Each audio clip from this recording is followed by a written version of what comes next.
तो स्टार्ट कर रहे हैं आज का लेक्चर। सबसे पहले तो मैंने असाइनमेंट दी थी, आप में से कुछ लोगों ने नहीं की थी वो असाइनमेंट। तो जिन्होंने नहीं की थी वो जरा सामने हाजिर हो। क्यों नहीं की थी सबसे पहले ये बताओ। अब मैं बताऊं, खुद बताए तो नाम किन किन किन किन ने मुझे सबमिट नहीं करवाई थी।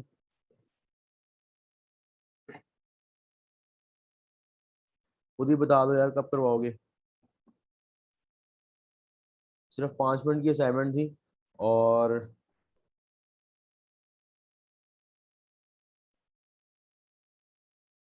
हाँ भाई,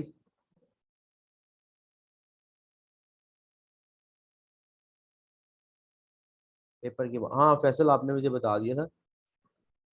ओके। हाँ भाई सारे बताओ, और बताओ किसने नहीं की थी।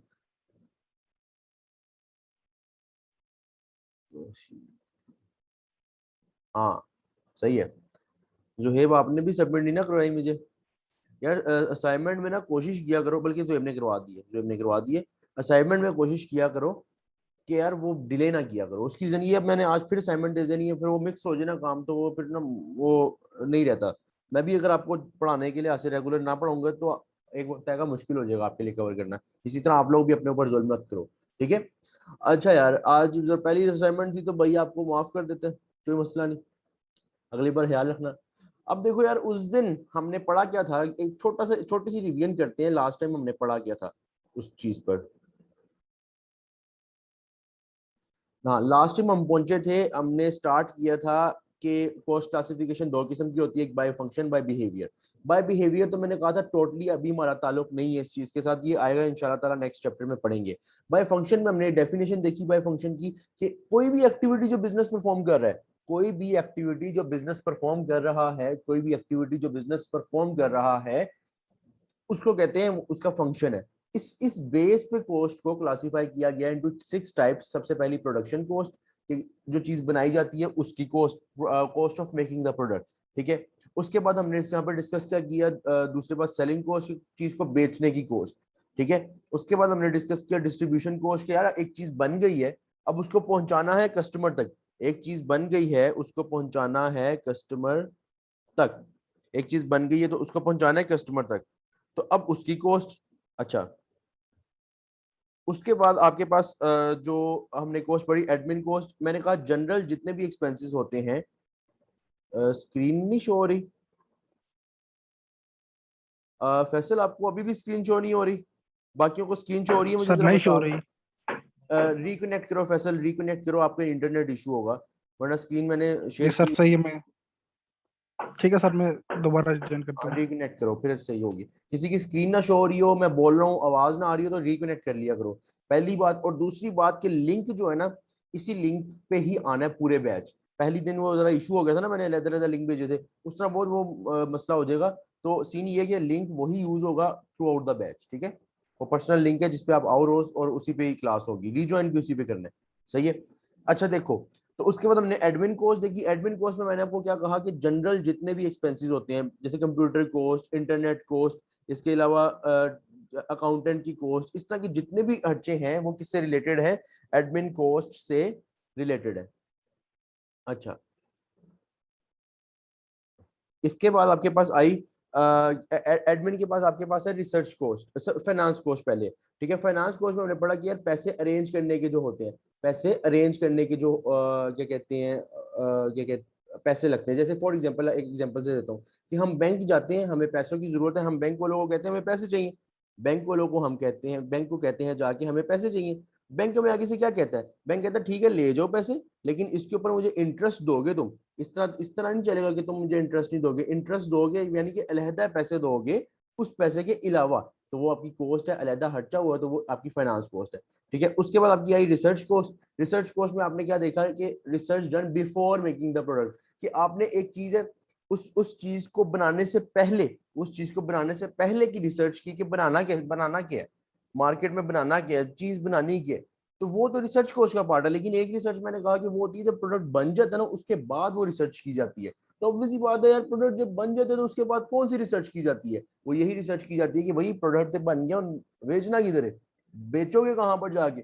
मैं अब यहाँ पे चीज बना लेता हूँ लेकिन उसको बेचूंगा कहाँ पे जाके, वो होता है research cost after making the product, and it would be the part of selling, it would be the part of selling cost. यहाँ मैंने लिखा होगा, बल्कि यहाँ पे मैंने बोला था, लिखा नहीं, सेलिंग कॉस्ट का पार्ट है क्योंकि मार्केट से इसका ताल्लुक है। ठीक है, अच्छा उसके बाद आपके पास आते हैं पैकिंग। पैकिंग के बारे में हमने थोड़ा बहुत पढ़ा था कि पैकिंग जो है ना बेसिकली दो टाइप्स की होती है। पैकिंग होती है दो टाइप्स की, एक होती है प्राइमरी पैकिंग और एक होती है सेकेंडरी पैकिंग। एक होती है प्राइमरी पैकिंग और एक होती है सेकेंडरी पैकिंग। जो प्राइमरी पैकिंग होती है, जो प्राइमरी पैकिंग होती है वो क्या होती है बेसिकली कि क्या कहते हैं, आपने एक चीज बनाई है, उस चीज के लिए जो जरूरी पैकिंग है, मतलब उसके बगैर चीज बन नहीं सकती। जैसे फॉर एग्जांपल कोका कोला है, वो फैक्ट्री में मतलब वो बनाते हैं, फैक्ट्री उनकी है कोक की। अब कोक जो है वो जब बन रही है, एक कंटेनर्स में उन्होंने लिक्विड बना दिया, प्रोडक्ट आ गया, लेकिन इशू कहाँ पे आएगा कि वो चीज जो इशू कहाँ पे आएगा कि वो चीज जो है, वो चीज पैक ना हुई हो तो वो चीज आगे बिक नहीं सकती। प्रोडक्ट ही पूरा नहीं तब बनेगा। जैसे फॉर एग्जांपल 1.5 लीटर की कोक है, अब पूरे कंटेनर्स में पूरी कोक पड़ी हुई है, अब मैं बता सकता हूँ कि इसमें से एक यूनिट कितना है? मैं नहीं बता सकता जब तो वो किसी पैकिंग के अंदर नहीं होगी। जब एक पैकिंग के अंदर आ जाएगी मैं कहूंगा हाँ ये बोतल 1 यूनिट है। या शीशे वाली बोतल होती है, उसके बाद 1.5 litre, half litre, jumbo size, हर साइज में होता है। जब तक वो उसमें पैक नहीं हो जाता तब तक हम उसको पूरा प्रोडक्ट मानते नहीं है। हम कहते हैं हाँ फिनिश गुड्स बन गए, या फिनिश गुड बन गए, लेकिन प्रोडक्ट नहीं बना। प्रोडक्ट का मतलब कि यूनिट ऑफ प्रोडक्ट नहीं बना, यूनिट नहीं बना। तो यूनिट कब बनता है? जब पैकिंग होती है। तो ऐसी पैकिंग जो जरूरी है प्रोडक्शन के, प्रोडक्ट के पार्ट के लिए, वो होती है primary packing, and it would be the part of production cost. Production के अंदर मटेरियल में जाता है क्योंकि वो टेंजिबल मतलब उसकी फिजिकल एग्जिस्टेंस है, उसको आप छू सकते हो। ठीक है, जैसे फॉर एग्जांपल बोतल या जैम के लिए जो जार यूज होता है, अब जार के बगैर तो वो प्रोडक्ट नहीं, वो यूनिट नहीं बनेगा। यूनिट तब बनेगा जब वो जार के अंदर जाएगा, जार में पैक होगा।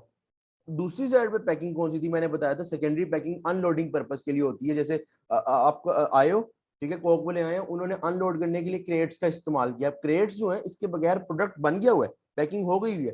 क्रेट्स का क्या काम है? जस्ट उठाया और कस्टमर के पास रख दिया। तो अनलोडिंग पर्पस के लिए जो पैकिंग की जाती है वो है सेकेंडरी पैकिंग। लेकिन जो पार्ट ऑफ प्रोडक्ट है उसके लिए जो पैकिंग की जाती है वो क्या है? Primary packing. यहां तक हमने पढ़ा था।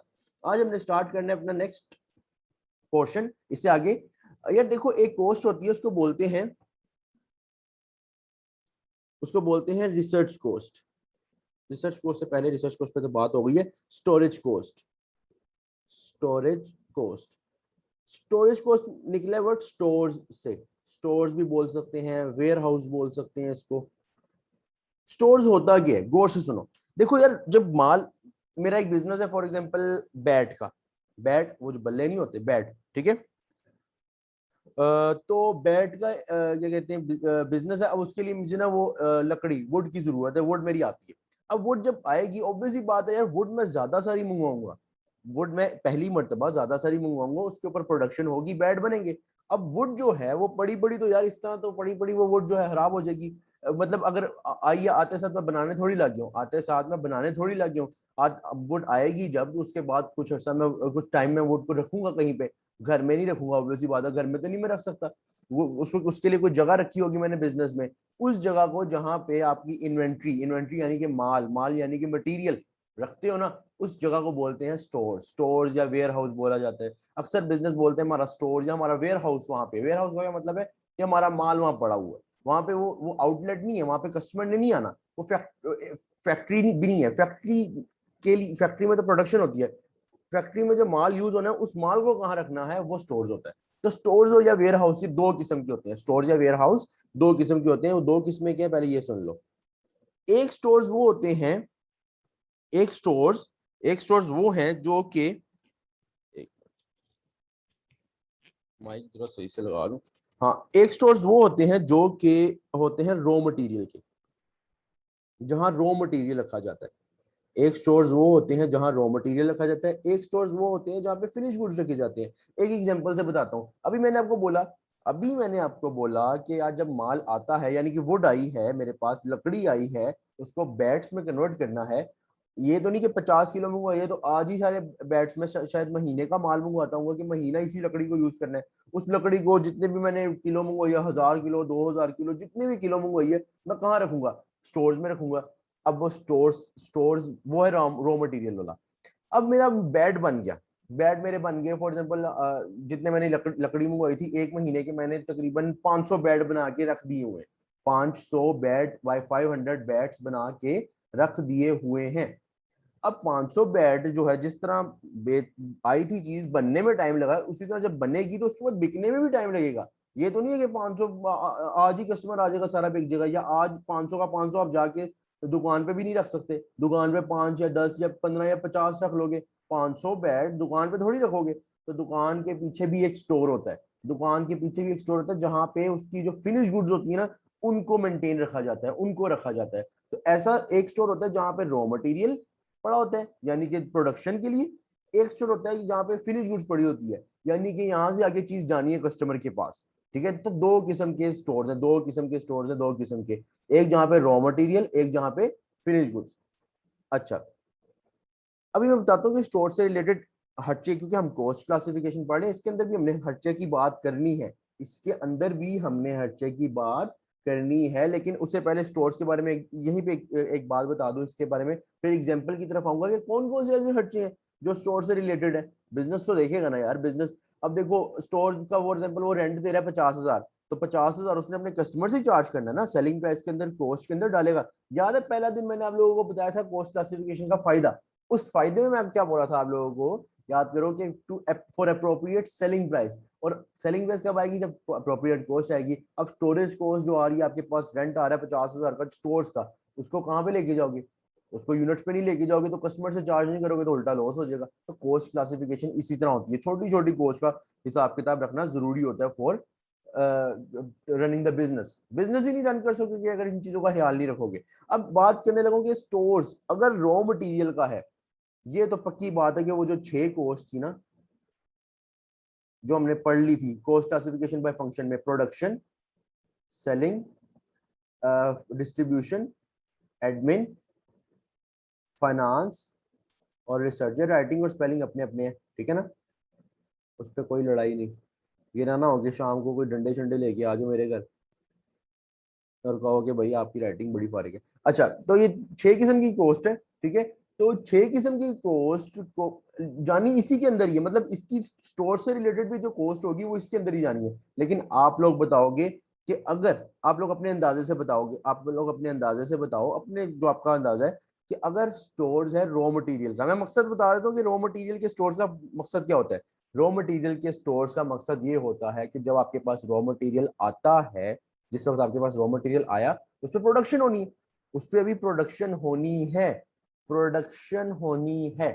अब उस पर अगर प्रोडक्शन होनी है तो मुझे बताओ स्टोर्स जो रॉ मटेरियल वाला, जहाँ रॉ मटेरियल वाला होता है, उससे रिलेटेड जितनी भी कॉस्ट है वो इन 6 में से किस टाइप में जाएगा? इन 6 में से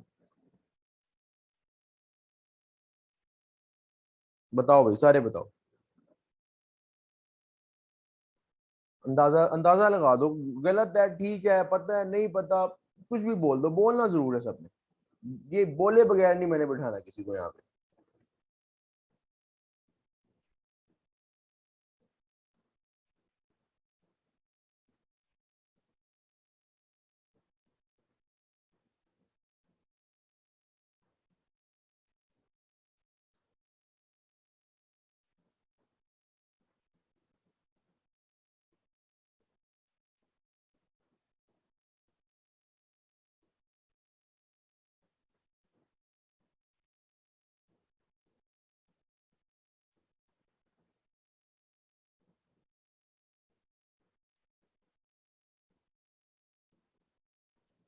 अच्छा, बिल्कुल ठीक कह रहे हो, बिल्कुल ठीक कह रहे हो कि वो स्टोर जहाँ पे रॉ मटेरियल होता है वो प्रोडक्शन कॉस्ट का, उसके उससे रिलेटेड जितने भी खर्चे होंगे we would take them to the production cost under the class of production cost, because after that we have to do production। उस स्टोर्स को इसीलिए रखा गया है कि उसके बाद उस पर प्रोडक्शन होनी है, ठीक है।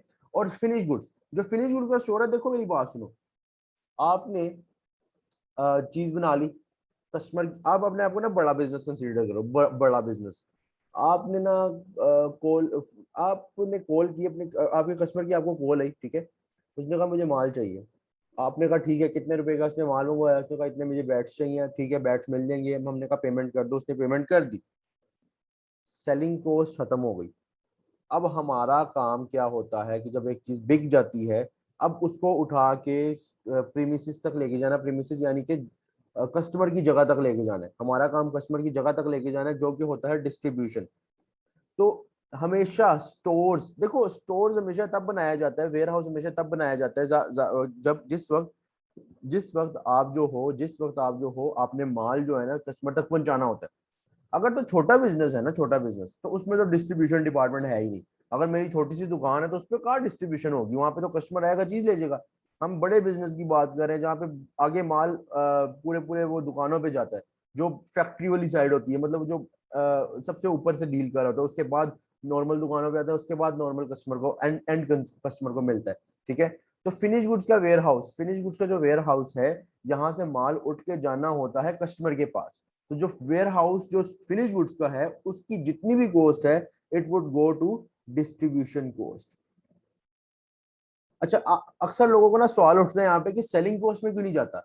बात वही आ गई कि गौर से सुनो, कस्टमर की कॉल आई, आपने कॉल उठाई, कस्टमर की कॉल आई, आपने कॉल उठाई, आपने उसके साथ सेलिंग एग्रीमेंट कर लिया, उसने आपको अगले दिन पैसे भेज दिए। लेकिन देखो, माल पड़ा हुआ है स्टोर्स में, माल पड़ा हुआ है स्टोर्स में। अब माल जब स्टोर्स में पड़ा हुआ है, सेलिंग वाला काम तो खत्म हो गया, अब इसके बाद माल को उठ के जब जाना है कस्टमर तक, अब कौन सा पार्ट आ गया, डिस्ट्रीब्यूशन वाला। तो फिनिश गुड्स वाला जो स्टोर्स होता है जिसमें फिनिश गुड्स पड़ा होता है, उसका जो खर्चा है सारा का सारा कहाँ जाता है, डिस्ट्रीब्यूशन कॉस्ट का पार्ट बनता है। ठीक है, ये बात। अच्छा, तो मुझे ना जुहेब ने क्वेश्चन पूछा है कि the scientist salary for research in laboratory, admin cost और रिसर्च डेवलपमेंट कॉस्ट। देखो, साइंटिस्ट क्या करने बैठा हुआ है, पहली बात ये, अगर तो साइंटिस्ट बैठा हुआ है बिफोर में प्रोडक्ट पे रिसर्च करे, कोई प्रोडक्ट लॉन्च करनी है उस पर रिसर्च करे, it would go to research cost. ठीक है। कभी भी साइंटिस्ट का काम एडमिन से नहीं होगा, साइंटिस्ट एक अलग से वो रिसर्च के अंडर आता है। सिर्फ यही दो रिसर्च आपके लेवल पे सीखनी है। एक साइंटिस्ट वो जो प्रोडक्ट बनाने से पहले देख रहे हैं, एक वो टीम जो प्रोडक्ट बनाने के बाद का ताल्लुक सेलिंग के साथ है, प्रोडक्ट बनाने से पहले का ताल्लुक रिसर्च के साथ है। इसमें कभी भी एडमिन कॉस्ट नहीं आएगा बीच में। एडमिन होते हैं जनरल एक्सपेंसेस, पेपर एक्सपेंसेस हो गए, ये जो प्रिंटर के एक्सपेंसेस हो गए, कंप्यूटर के एक्सपेंसेस हो गए, टेलीफोन के एक्सपेंसेस हो गए, इसके बाद आपके पास अकाउंटेंट हो गए, ऑडिटर्स हो गए, लॉयर्स हो गए, ये होते हैं। ठीक है ना। अच्छा, मुझे बताओ ये जो स्टोर्स और वेयर हाउस वाली बात है, क्लियर हो गई? स्टोर्स और वेयर हाउस वाली बात क्लियर हो गई सबको? अगर क्लियर है तो एक मरतबा यस लिख दो।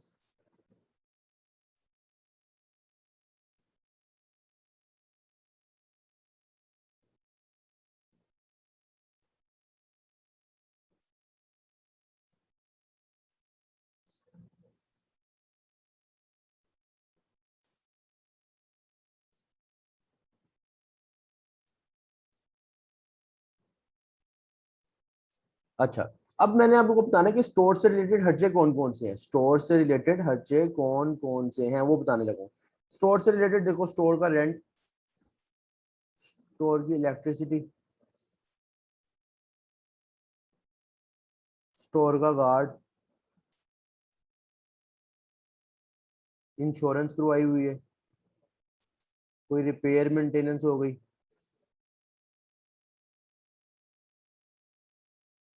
उसके बाद स्टोर्स का जो स्टोर कीपर है या स्टोर मैनेजर है उसकी सैलरी, स्टोर से रिलेटेड जो भी कॉस्ट है वो सारा का सारा स्टोर का पार्ट है। It totally depends on whether the store is of raw material है और फिनिश गुड। ठीक है। if the store is related to the raw material, all of the cost would go to production cost, and if the store is related to finished good, all of the cost would go to distribution cost। उस case में production, इस case में distribution, ये cost है जो सारी की सारी इससे रिलेट करती है। सही है। अच्छा, अब हम आने लगे अपने नए कॉन्सेप्ट की तरफ, जिसका नाम है वो जो डायरेक्ट और इनडायरेक्ट। देखो मेरी बात सुनो, गौर से सुनना। प्रोडक्शन कॉस्ट हमने पढ़ी थी कि प्रोडक्शन कॉस्ट वो होती है कि cost of making the product. Production cost के बारे में हमने पढ़ा था कि cost of making the product, चीज को बनाने का खर्चा, ऐसे ही पढ़ा था हमने, अभी तक तो यही पढ़ा था। अब देखो यार, चीज को बनाने का जो खर्चा था वो मैंने आगे डिवाइड किया था इनटू मटेरियल लेबर एक्सपेंस। मैंने कहा था कि प्रोडक्शन एक वाहिद कॉस्ट है जो आगे डिवाइड होती है इनटू मटेरियल लेबर एक्सपेंस। वो मैंने आपको सब डिवीजन बताई थी डिपेंडिंग अपॉन, मतलब कि मटेरियल लेबर एक्सपेंस की ये एक खर्चा है जो मटेरियल वाला खर्चा वो भी इससे रिलेटेड है, लेबर का भी जो काम के दौरान इस्तेमाल हो रहा है, इस लिहाज से। अब मैं आपको बताऊंगा कि जो प्रोडक्शन के अंदर बंदे काम कर रहे हैं उनकी नौइयत की बेस पे कि वो किस तरह का काम कर रहे हैं, इसकी बेस पे प्रोडक्शन कॉस्ट की दो टाइप्स है। जैसे अगर एक बंदा डायरेक्टली इन्वॉल्व है तो उस वो किस साइड पर जाएगा, अगर एक बंदा फैक्ट्री का तो है लेकिन डायरेक्टली इन्वॉल्व नहीं है वो किस साइड पर जाएगा। तो अब मैं इस चीज पे बात करने लगूँ कि production cost is divided into two types जो कि जिस जिस बेस पे हम देखेंगे कि लेबर का क्या ताल्लुक क्या है काम के साथ। ठीक है, तो प्रोडक्शन कॉस्ट जो है ना मजीद आगे दो टाइप्स में डिवाइड है, मजीद नहीं मतलब दो टाइप्स में डिवाइड है। आगे मैं बताता हूँ मटेरियल और लेबर और एक्सपेंस वाली बात भी समझाता हूँ यहाँ पे, जो पहले भी बताया हुआ कि वो जो टाइप्स हैं उन प्रोडक्शन की ही टाइप है, लेकिन ये किसी और लिहाज से टाइप है।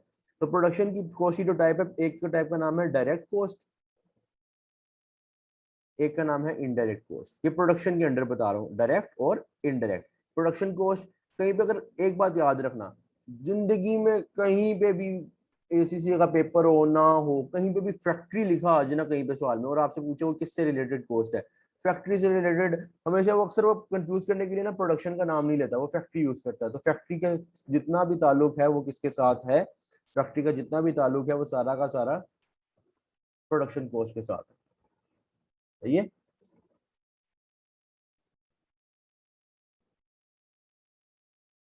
अच्छा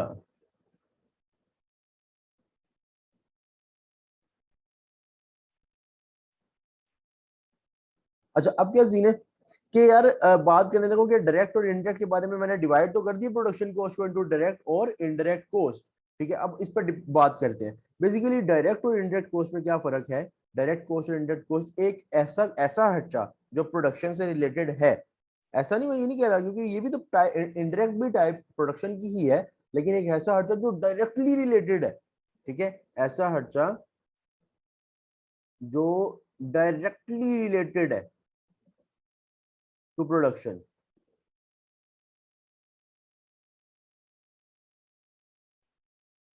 डायरेक्टली रिलेटेड टू प्रोडक्शन। ठीक है, अच्छा लेकिन इनडायरेक्ट में क्या, इनडायरेक्ट में क्या सीन है, नॉट डायरेक्टली रिलेटेड है, मतलब ये नहीं मैं कह रहा कि रिलेटेड नहीं है, लेकिन डायरेक्टली रिलेटेड नहीं है बट इज इंपॉर्टेंट। लेकिन इंपॉर्टेंट है, आप इसको इग्नोर नहीं कर सकते, आप इसको इग्नोर नहीं कर सकते कि मैं इनडायरेक्ट को अच्छे को इग्नोर कर दूं, इंपॉर्टेंट है वो, लेकिन डायरेक्टली रिलेटेड नहीं। किस तरह है अभी मैं बात समझाता हूँ। ठीक है, अच्छा दूसरे नंबर पे इसका जो डिफरेंस है वो सुनो, इन दोनों का जो डिफरेंस है, दूसरे नंबर का डिफरेंस ये है कि इकोनॉमिकली फिजिबल जबकि इट्स नॉट इकोनॉमिकली फिजिबल। इसका मतलब समझो, देखो इकोनॉमिकली फिजिबल और नॉट इकोनॉमिकली फिजिबल में फर्क ये है कि एक चीज है अगर आप उसकी कॉस्ट को ना इजीली निकाल सकते हो ना, इजीली, कि एक यूनिट पे कितनी कॉस्ट लगी। जैसे अगर मैंने टेबल बनानी है उस पर लगनी है 2 kg की वुड, 2 kg वुड लगनी है, फॉर एग्जाम्पल एक एग्जाम्पल दे रहा हूँ, और 2 किलो, मुझे तो रेट पता है मार्केट में लकड़ी का रेट क्या है, मैं जाके देखूंगा हिसाब किताब, अच्छा यार 100 रुपए किलो चल रही है वुड, 100 रुपए मल्टीप्लाई टू 200 की इस टेबल पे लगनी है वुड। ठीक है, लेकिन उसी फैक्ट्री के अंदर देखो, उस फैक्ट्री के अंदर जो वुड लगनी है उसका तो रोला नहीं है, उसकी टेंशन नहीं है, उसको तो मैं कहूंगा सीधा सीधा क्या है, सीधा सीधा आपका हिसाब ये कि 200 की लग जाएगी, कितनी आसानी से मैंने निकाल ली। ये कॉस्ट है डायरेक्ट कॉस्ट। अब दूसरी साइड पे इनडायरेक्ट एग्जांपल सुनो, जैसे for example electricity bill, electricity bill है, एक फैक्ट्री है जहां पे फॉर एग्जांपल टेबल भी बनते हैं, चेयर्स भी बनते हैं, वुड भी, वो बेड भी बनते हैं, सोफास भी बनते हैं, लकड़ी का सारा काम होता है। वहां पे सारी फैक्ट्री का एक ही मीटर है, बिल आ जाता है 1 लाख रुपया, बिल आ जाता है 1 लाख रुपया। ठीक है, अब उस 1 लाख रुपया को डिवाइड करना है इनटू पहले प्रोडक्ट्स, फिर उसको डिवाइड करना है ऑन यूनिट्स। तो कैसे बताओगे कि चेयर ने कितने रुपए की बिजली खाई है, टेबल ने किसी का साइज क्या है, किसी का साइज छोटा है, किसी का साइज बड़ा है, टेबल की वुड ज्यादा लगेगी, चेयर पे कम लगेगी, बेड पे उससे भी ज्यादा लगेगी। ठीक है, तो किस तरह पता चलेगा कि कितने इलेक्ट्रिसिटी वहां चली गई है, कितनी इलेक्ट्रिसिटी इधर चली गई है, कितनी इलेक्ट्रिसिटी चेयर की तरफ गई है, और उसके बाद एक यूनिट पे कितनी गई है। आप कॉस्ट पर यूनिट भी निकालना मुश्किल हो जाएगा आपके लिए, एक यूनिट, क्योंकि एक यूनिट पे अगर आपको पता चलेगा कि बिजली कितनी गई है तभी आप सेलिंग प्राइस निकाल पाओगे। तो खर्चा है, जरूरी है, लेकिन इकोनॉमिकली फिजिबल नहीं है, बड़ा मुश्किल हो जाता है इसको निकालना, बड़ा एक इसको टेक्निक से निकलता है। डायरेक्टली आप कैलकुलेट कॉस्ट पर यूनिट नहीं कर सकते इनडायरेक्ट कॉस्ट की। तो डायरेक्ट कॉस्ट के ये फायदा नहीं, मतलब खासियत ये है कि वो इकोनॉमिकली फिजिबल है, इजीली आप बता सकते हो कि कितने रुपए लगे हैं एक यूनिट बनाने पर, ठीक है। डायरेक्ट कॉस्ट को ना, डायरेक्ट और इनडायरेक्ट को अगर मैं डिवाइड करूं, देखो हमने पढ़ा था मटेरियल, लेबर और एक्सपेंस। गौर से सुनना, हमने पढ़ा था मटेरियल, लेबर और एक्सपेंस, किसकी टाइप, प्रोडक्शन की टाइप। उसी प्रोडक्शन की टाइप को मैं डिवाइड करने लगूं, सबसे पहले मटेरियल के हिसाब से मैं बात करने लगूं कि जिस तरह प्रोडक्शन कॉस्ट को मैंने डिवाइड किया ना इनटू डायरेक्ट और इनडायरेक्ट, जो मटेरियल है ना इसकी टाइप, उसको अब दोनों टाइप्स में डिवाइड करूंगा। किस तरह, डायरेक्ट मटेरियल और इनडायरेक्ट मटेरियल।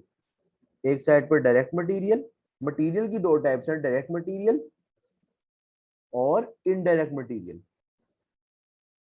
अब देखो यार, डायरेक्ट मटेरियल और इनडायरेक्ट मटेरियल में फर्क, डायरेक्ट मटेरियल और इनडायरेक्ट मटेरियल में फर्क, डायरेक्ट और इनडायरेक्ट का थोड़ा बहुत हमने पढ़ लिया, डायरेक्ट इनडायरेक्ट में थोड़ा बहुत डिफरेंस हमने देख लिया कि एक चीज है जो डायरेक्टली इजीली आप देख सकते हो, इकोनॉमिकली फिजिबल है, डायरेक्टली इन्वॉल्व है, और एक चीज इन्वॉल्व है लेकिन डायरेक्टली नहीं है, इन्वॉल्व है मगर डायरेक्टली नहीं है। तो इन दोनों में फर्क देखने लगे हैं अब हम, ठीक है ना। उसके बाद स्टार्ट करने लगे हैं। अच्छा,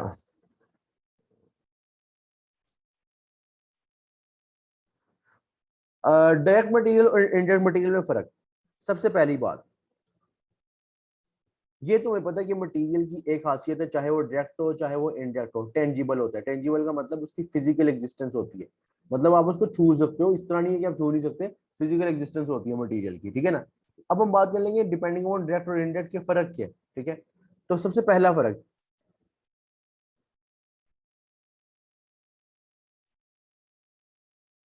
इजीली हम कॉस्ट पर यूनिट निकाल सकते हैं। मैंने कॉस्ट पर यूनिट लिखा, मैं इस तरह लिख देता हूँ, कॉस्ट पर यूनिट। इजीली हम डायरेक्ट मटेरियल का कॉस्ट पर यूनिट निकाल सकते हैं। अभी ऊपर एग्जांपल बताई फिजिबल वाली बात से, इकोनॉमिकली फिजिबल वाली बात से, वो यही एग्जांपल थी कि इजीली हमें पता चल जाएगा कि एक यूनिट पे कितना मटेरियल लग रहा है, लेकिन not easy to calculate, not easy to calculate cost per unit of indirect material के एक टेबल पे या एक यूनिट पे कितना इनडायरेक्ट मटेरियल लग रहा है, ये कैलकुलेट करना आपके लिए मुश्किल हो सकता है, जबकि डायरेक्ट मटेरियल के केस में ऐसा कोई सीन नहीं है, ठीक है। अच्छा, अब इसके बाद जनाब आपके पास जो सीन है, इसके बाद जो आपके पास सीन है वो क्या है, जो इनके दौरान फर्क है बेसिक, डायरेक्टली आइडेंटिफाइबल, स्पेलिंग अपने अपने, नॉट डायरेक्टली आइडेंटिफाइबल। एक एग्जांपल सुनो, अभी मैंने आपको बताया, अभी मैंने आपको बताया कि गौर से सुनिए बात, कि एक टेबल हमने बनानी है, एक टेबल हमने बनानी है, उसके लिए जो वुड है, उसके लिए जो वुड है, वुड तो हम आइडेंटिफाई कर सकते हैं, ठीक है, वुड को हम आइडेंटिफाई कर सकते हैं। एक टेबल है, मैं टेबल पे रख के ये देखो पढ़ा रहा हूँ आप लोगों को, टेबल जो है ये वुड का है, तो ये वुड को हम आइडेंटिफाई कर सकते हैं, मैं देख सकता हूँ, मैं छू सकता हूँ। तो क्या चीज है ये बेसिकली डायरेक्ट है, तो ये आइडेंटिफाइबल है, तो ये डायरेक्ट मटीरियल है। लेकिन इसके अंदर इसको फिटिंग में, इसको बनाने के लिए जो नेल्स यूज किए गए हैं, किल यूज किए गए हैं, जिसके थ्रू ये बनी है, ठीक है, स्क्रूज यूज किए गए हैं, या पेज वेज वो जो चीजें होती हैं वो यूज की गई हैं। अब देखो, एक किल, एक टेबल पे कितने किल लगे और कितने रुपए के लगे, ये निकालना मुश्किल है, क्योंकि आप देखो बड़े लेवल पे सोचो, जब प्रोडक्शन होती है, जिस वक्त प्रोडक्शन होती है उस वक्त जब आपका किल आएंगे, नेल्स आएंगे प्रोडक्शन के लिए, ग्लू आएगी, तो obvious सी बात है वो इतना कोई ये थोड़ी होगा कि आपके पास ये, मतलब आप गिन गिन के निकालोगे, बोरियों के बोरियां, कंटेनर्स के कंटेनर्स आपके पास ये चीजें आती हैं, फिर उसमें से कितने आपने यूज किए, जाया भी हो जाते हैं, किल का क्या, एक एक किल का क्या हिसाब रखोगे।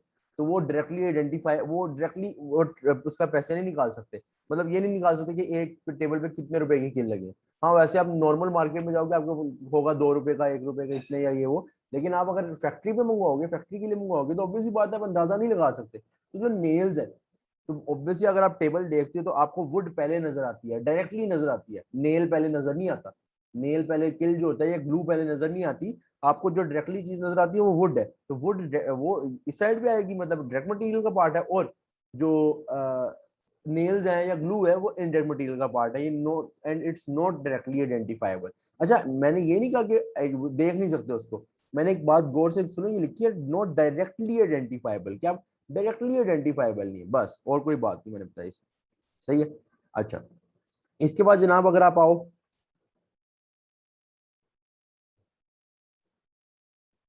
मेजर पार्ट ऑफ प्रोडक्ट, कि ये मेजर पार्ट होता है प्रोडक्ट का जो डायरेक्ट मटेरियल है, और वो मेजर पार्ट नहीं होता, नॉट अ मेजर पार्ट।